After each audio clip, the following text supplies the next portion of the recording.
Assalamualaikum warahmatullahi taala wabarakatuh. Selamat sejahtera. Tuan-tuan, tolong share, tolong like, tolong subscribe.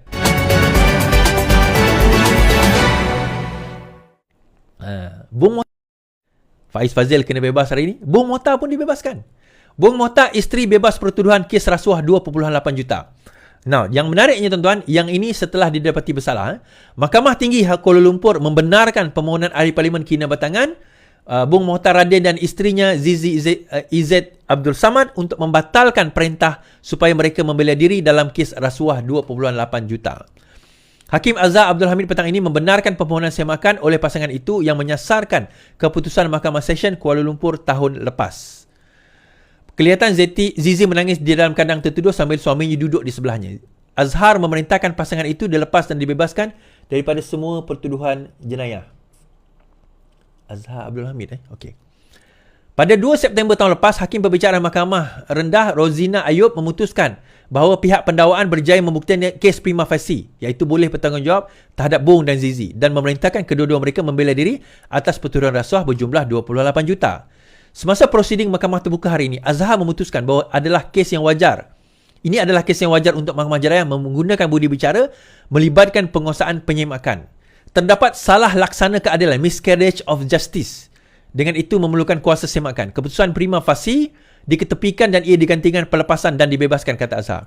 Ketika ditemui di pintu masuk kompleks Mahkamah Kuala Lumpur petang tadi, Pung kelihatan tersenyum. Syukur Alhamdulillah, katanya. Ketika diminta mengulas mengenai masa pembebasan pasangan itu, berikutan pelepasan tanpa pembebasan, Timbalan Perdana Menteri... Sekejap. Yang ni dia minta ni. Hakim mengambil maklum bahawa Syed Zaiti perlu dibebaskan kerana pihak pendakwaan sebenarnya gagal membuktikan kesnya. 2 saksi utama pendakwaan berbohong dan dengan itu Mahkamah Tinggi tidak dapat menerima keterangan mereka, katanya. 2 saksi pendakwaan tersabit ialah saksi ke-24, ejen public mutual Mahdi Abdul Hamid, dan saksi ke-25, perunding unit amanah Nurhaili Ahmad Mokhtar. Sementara itu, Timbalan Pendakwa Raya Lau Chin Hao berkata mereka akan mendapat arahan daripada pihak atasan sama ada merayu ke Mahkamah Rayuan. Pada 2019, Bung diminta dibicara atas 3 pertuduhan menerima rasuah 28 juta. Mengikut pertuduhan, dalam 2 kesalahan akhir, Alright. Dia tak terang kat sini, ada satu surat khabar lain dia So dia cerita macam ni. Tentang cerita Bung ni supaya kita faham. Pada 2018-2019, Bung didakwa kerana dikatakan telah menerima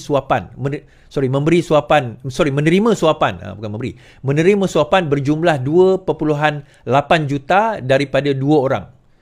Yang untuk kes untuk insurans lah, untuk bagi dia orang projek insurans kerajaan pada waktu itu. So dia minta trial lah, minta bicara. So sewaktu dibicarakan, kita kena faham dalam mahkamah jenayah ni dia ada 3 stage, 3 peringkat. Satu dipanggil prosecutor stage, peringkat pendakwaan. Kemudian dia ada prima facie, kemudian setelah prima facie dia ada pembelaan, peringkat pembelaan. So apa itu prima facie? Now, setelah pihak pendakwa mengemukakan semua saksi, dia pihak pendakwa dulu berhujah. Dia akan berhujah, ini sebab dia berdasarkan tuduhan, ini bukti dia, ini saksi dia, ini cerita dia, ini semualah bukti-bukti itu akan dipersembahkan kepada hakim. Dipanggil prosecution stage ataupun peringkat pendakwaan. Setelah habis semua saksi dipanggil, bukti semua telah didedahkan, diceritakan habis cerita tersebut, maka hakim akan memutuskan sama ada keputusan kes itu ada prima facie atau tidak. Prima facie, prime facie face, on the surface of it, secara asasnya, secara surface-nya, nampak gaya macam ada benda nak dijawab. Itu maksud prima facie. Secara asasnya, secara dasarnya, apa yang dikemukakan, bukti-bukti yang dikemukakan oleh pihak pendakwa tadi, ada yang dituduh ni kena ada benda yang dia orang kena jawab. So kalau ada benda itu, maka ada dipanggil sebagai prima facie. Maka dan dipanggil defense pun datang untuk meragukan bukti-bukti yang dibawa oleh pendakwa tadi. Dan juga kalau ada bukti, mereka bawalah bukti mereka yang mengatakan kenapa bukti ini adalah akan meragukan bukti-bukti yang dibawa oleh pendakwa. Itu maksud dia. Itu maksud stage tersebut. Now, isu dia, apa dia isu yang menjadi masalah? Bukan isu. So, bila sampai ke prima facie, peguam Bung ni, dia merayu. Ini di peringkat Mahkamah Session. So, dia merayu di peringkat Mahkamah Tinggi untuk nak supaya mengatakan bahawa silap hakim Mahkamah Session mengatakan ada prima facie. Ini tak masuk defense stage lagi Berbanding dengan kes Zahid Hamidi dah masuk defense. Ini belum. So, pada peringkat prima facie, dia kata ada prima facie. Di sini, apa orang kata, peguam kepada Bong dan juga Zizi merayu kepada Mahkamah Tinggi mengatakan bahawa hakim di Mahkamah Session telah terkhilaf. Sepatutnya tak ada. Kenapa tak ada? So, dia kata antaranya kedua-dua saksi utama yang mengatakan bahawa apa orang kata, mereka berdua memberi ataupun membayar wang kepada Bong dan juga isterinya, melalui isterinya, telah berbohong kerana tidak dapat dibuktikan pun di dalam sebarang pendakwaan bahawa mereka telah menyerahkan wang tersebut. Ini pembacaan saya dalam surat khabar yang lain. Tak ada bukti. Maksudnya mahkamah tak boleh, pendakwa raya tak boleh membuktikan terdapat berlaku transaksi. Cuma mereka rely kepada dua orang kenyataan bahawa mereka kata mereka bagi. Dia kata kami bagi. So, bagi bagaimana? Dia macam kes Zahid tahun 2022 dululah. Bila 3 orang saksi itu kata kami bagi. Tapi bagaimana dia bagi? Di mana dia bagi? Apa bukti je? CCTV ke? Ada transaksi masuk akaun ke? Tak ada. Benda tu semua tak ada. So, bila benda tu tak ada, jadi pendakwa raya kata macam mana kata ada prima facie, sedangkan saksi paling utama pun dia tak boleh tunjukkan berlakunya actus reus. So, dalam jenayah ni tuan-tuan, dia ada dua. Dia ada actus reus dan juga mens rea. Actus reus ini maksud dia perbuatan. Mens rea ini maksudnya niat. Okay? Niat itu hanya boleh dibuktikan bila ada perbuatan. So, dia kata bahawa dia telah diserahkan, dia telah dibayar duit 2.8 juta oleh dua orang ini. Okay, fine. Isu dia, serah bagaimana? Apa bukti penyerahan? Oh, tapi mereka kata. So, setakat mereka katalah. Kan? Setakat mereka katalah.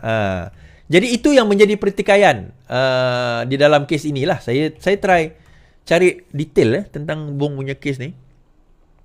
Kalau ada, sebab yang Malaysia kini dia tak bagi detail. Kenapa yang disebut tu? Tadi saya baca somewhere else. Saya tengok saya baca kat mana.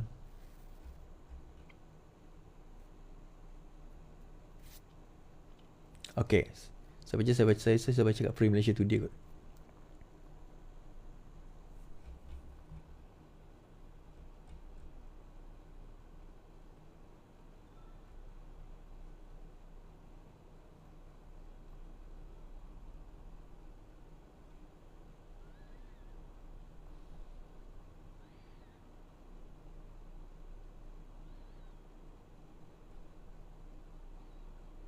Okay. Ada dalam Free Malaysia Today disebut. Okay, saya share.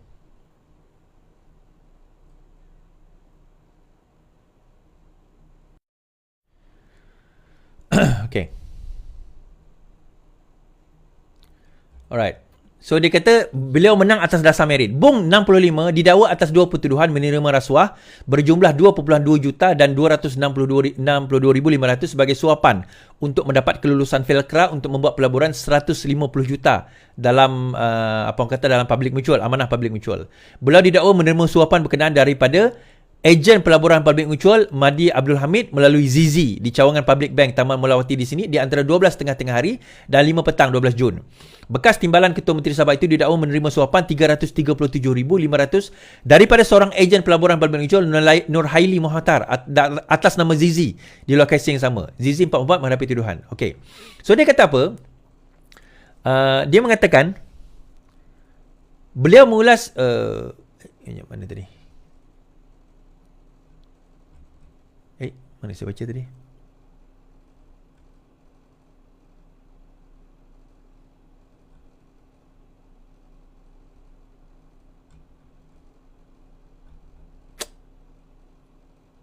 Okey. Beliau berkata adalah satu ketidakadilan kerana tiada bukti Bong menerima wang melalui isterinya yang dituduh bersubahat dengannya.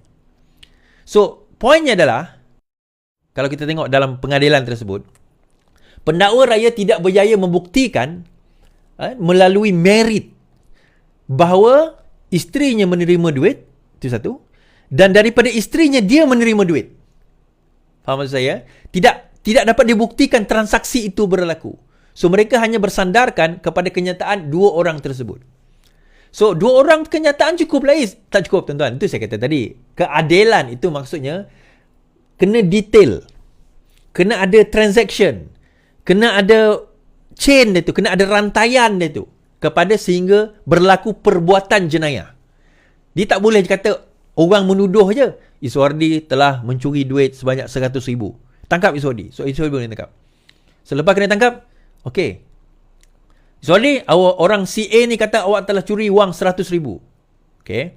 Mana bukti dia? Dia cakap lah. Takkanlah dia nak bohong. So bukti tu tak ada. Tak ada transaksi, tak ada apa orang kata CCTV, tak ada saksi. So bagaimana kita nak kata benda tu ada apa orang kata ada what do you call that, ada prima facie. So akhirnya tidak ada prima facie, maka kes itu pun digugurkan. Tetapi adakah dia akan merayu? Pihak pendakwa akan merayu? Itu terpulang kepada pihak pendakwaan lah. Dia boleh merayu? Boleh. Okey, boleh merayu. Baik.